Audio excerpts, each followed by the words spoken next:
Jinx yata yung pinaka-perfect na lalaki na nakilala ko. Mabait na, matalino pa, at yung ngiti niya nakakatunaw. Ha? Seryoso ka? Eh, matagal ka na yung nanakas eh. Last semester pa. Ha? Pero Junjun, paano ka ako talaga gusto niya? Napansin mo ba kung paano siya tumingin sa akin nung nakaraan? Wala ka, Bogart. Feeling mo lang yun kasi ako rin.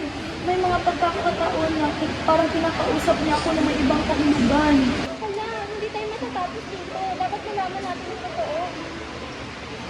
Uy, Lisa, tara na. Andun sila Bogart ng Junjun.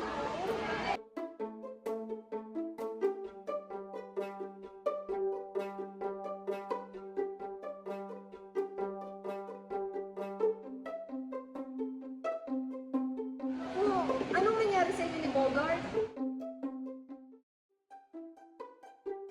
Naku, nag-aaway kasi sila dahil kay James. Naku naman, nag-aaway lang dahil sa lalaki. Teka, hindi ko mas mahalaga kayo kaibigan niyo kasi sa isang lalaki lang.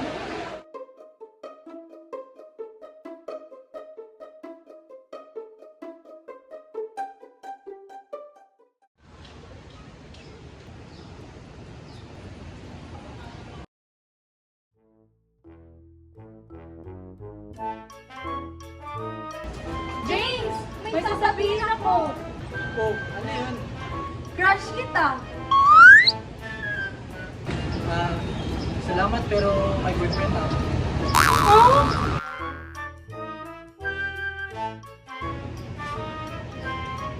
Wait, seryoso? May boyfriend ka? Oo naman. 3 years na nga kami. Meet ko na lang kayo para ko malaman yung totoo. So, nag-aaway tayo para sa wala.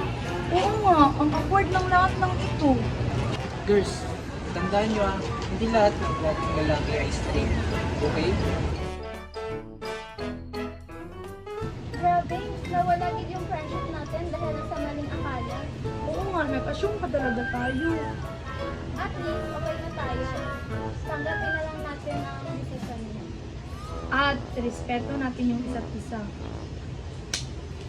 In conclusion, friendship above all serve as a powerful reminder that love transcends boundaries, including gender.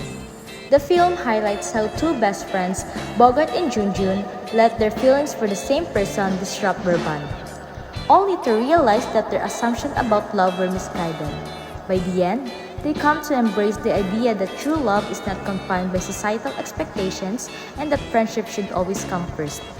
The film ultimately encourages viewers to challenge prejudice, respect diversity, and practice tolerance in all aspects of life, underscoring that love, in any form, deserves acceptance. This guy's in love with you, pare. This guy. Girls, tandaan nyo hindi lahat ng gwapong lalaki ay straight. Okay? With you, pare. Bading na bading sa'yo.